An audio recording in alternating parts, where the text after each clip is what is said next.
power to that last descent. Try not to throw up. Reflecting on the thought processes and the emotional challenge that I had along the way during that night, it makes me very proud to be sitting here having seen it through. He's come out of this today knowing more about what he's capable of than he did at the beginning of the week. Bikes have failed, both gears. I think I've started hallucinating a little bit as well. Oh, you fuck! There's the journey, there's the point, you know, and the fear is constant and necessary.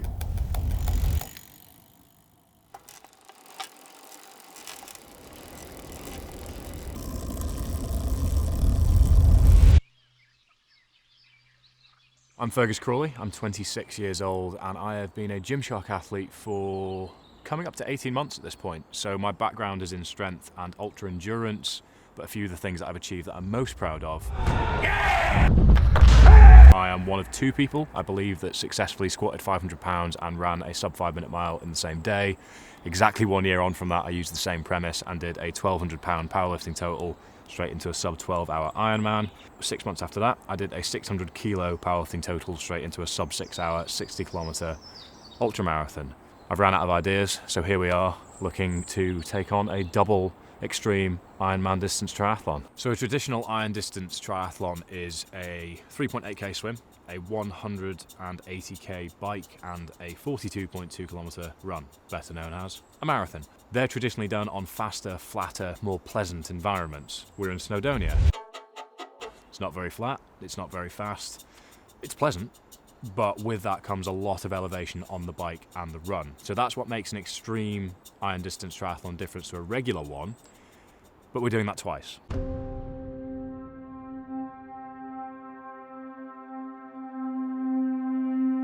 Fear has led me to uncomfortable places in a good and a bad way, but I think reframing my understanding of fear has given me a freedom that I'm very grateful to have.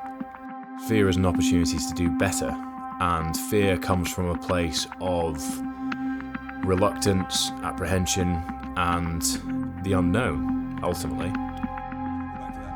So the biggest difference between the triathlons he's done before and this triathlon just now is that because it's lapped, he's not swimming the full length of a body of water, he's lapping a certain area. There's a mandatory requirement that he comes out every 2 laps. That could be good in people's minds, give him a rest, but actually it takes him kind of out of the flow a little bit. I view projects like this as very empowering for me because it reminds me of what was and now what is. Because there was a point in my life where I didn't want any more days. The event in itself, I want it to represent much more than that. I want it to represent the commitment and value that comes from taking one step forward and another and another, and the momentum that builds. Because 6 years ago, I would rather be dead than spend another day on this planet. The fact that that is a reality that I'll carry with me forever is something I'll never be able to understand. 5, 4, 3, 2, 1.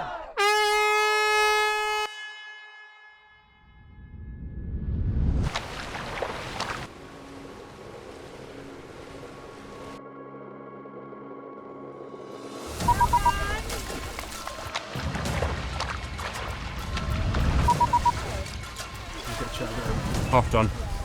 120.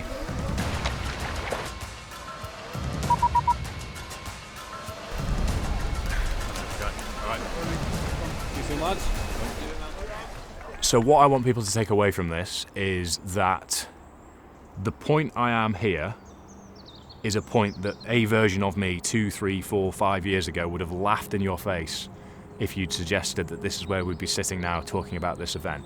So I think it's a relative scale of don't look at this experience, this journey that I'm about to go on, and think, oh, I could never do that. Because all I want people to take away from it is that swimming 5 yards in the open water or going to a pool for the first time since you were 12 years old is the exact same level of achievement in my mind. 2:53, 7 minutes behind predicted, I'll take it. Doing maths in my head and the swim on the bike, there's no good outcome. It's going to be a long time either way, but I think if I can sit it between 25 and 27 for the bulk of it. I'll be exactly where I want to be.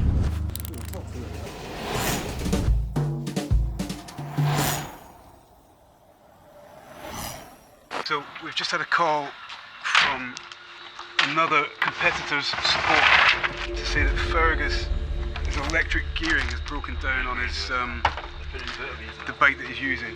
So we're going to have to go and kind of deal with that mechanical, maybe swap bikes out. So we're a bit of a rush, bit of a it's a problem, but we can fix it. Complete out with my control. Like, it is what it is, and it wouldn't be extreme if shit didn't go wrong, would it? It's going to happen. We have a tendency to carry when things go wrong as baggage. So a previous version of me would have viewed a negative lap or a bad lap or a lap that hadn't gone to plan as disaster. And I would have then got into a negative headspace and let that tear me apart. Whereas now I look at the ownership that I have over why that was a bad lap and review what I can do next to make it a good lap. The bikes have failed, both gears. This one's fixed, but the fucking road bike's not working. Oh, you fucking wank, why is that happening? It sounds made up. We've got a proper mechanic on it. All you need to do is keep the energy in, keep yourself moving, and keep your head in this particular game. 2 bikes and modern tech in the bike has let me down on both due to things that ultimately I couldn't have predicted nor controlled. It's just happened today.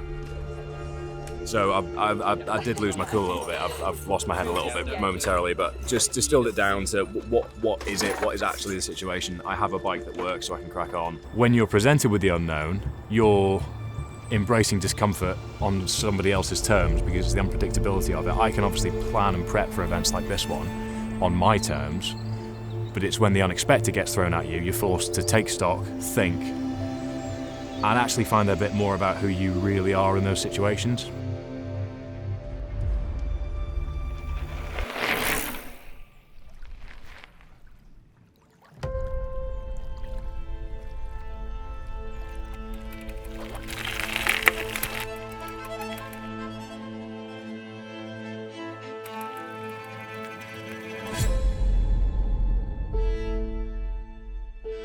It's the darkness and the loneliness and all the rest of it as well as the physical effort.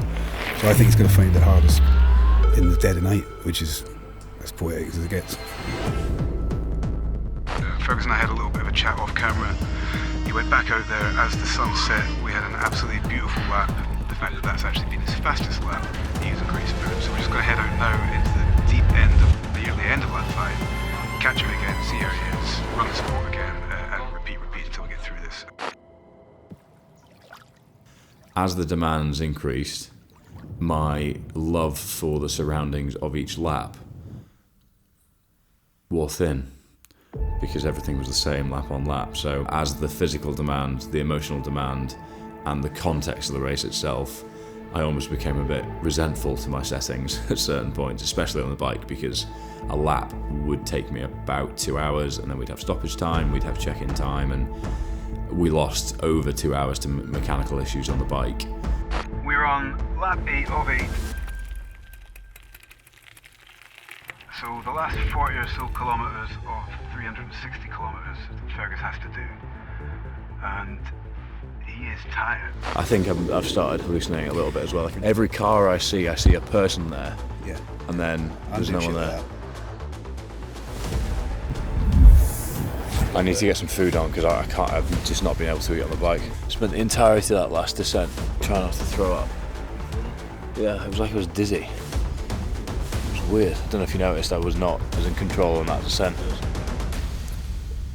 The moment the light came up on Sunday morning on the bike was one of the most beautiful scenes I've ever seen. Low mist to wake me up on a Sunday morning, having spent the whole night riding the bike, reaffirms, as I say, that nature does make me feel small.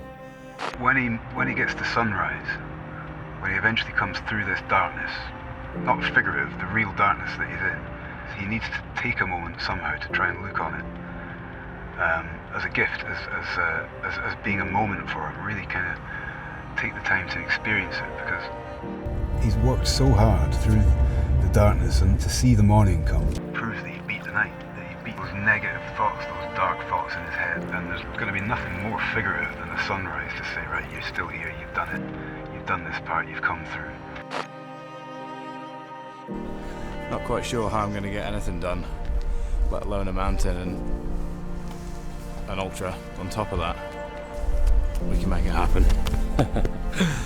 Cheers, boss. Well done. God, that was dreadful. Truly dreadful. There's nothing about that I would recommend to anyone.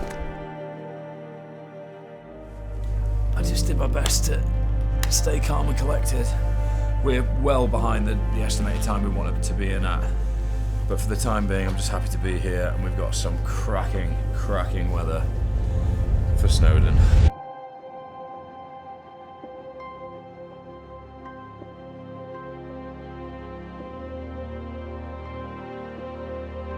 I'll get emotional if I'm not quick about it.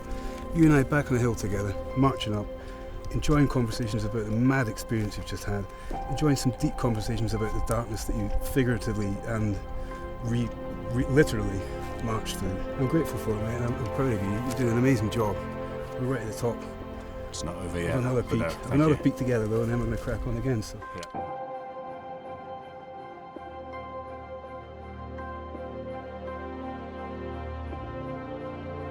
I feel elated but also disheartened at the fact that there's 77k to go. So 7.6 of it's back down to where we started, so that would leave basically 70k. So 70k left on my feet.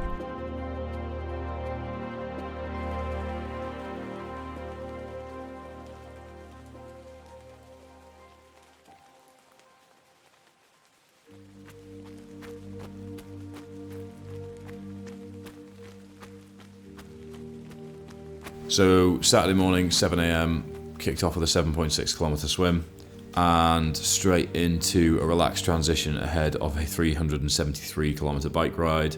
And I came off the bike at about 7:30 in the morning on Sunday, so I spent a full night, sun coming down, sun coming up, on the bike, chipping away. So that in itself is quite surreal.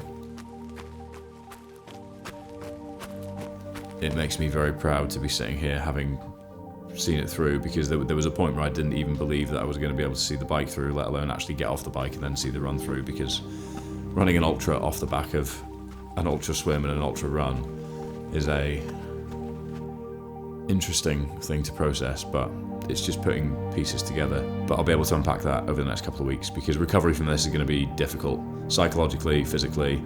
I think psychologically I'm anticipating 6 to 8 weeks to really feel normal myself again. I think it'll be 3 months before I really feel like I found my groove again with training.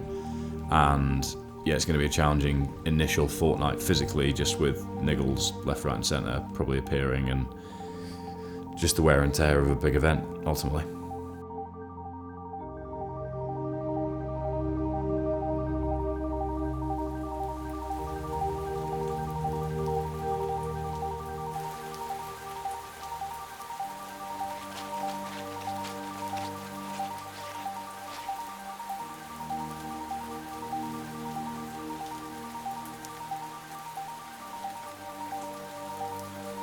The lessons that he'll get from this, he won't know what they are yet.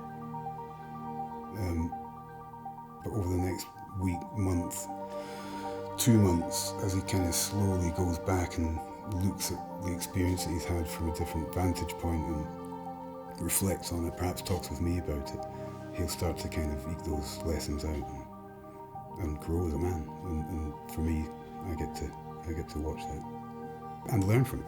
And experience it myself, and then there's growth for me too, so it's reciprocal. Thank you, boys. Cool. I fucking held that together all right. Mate,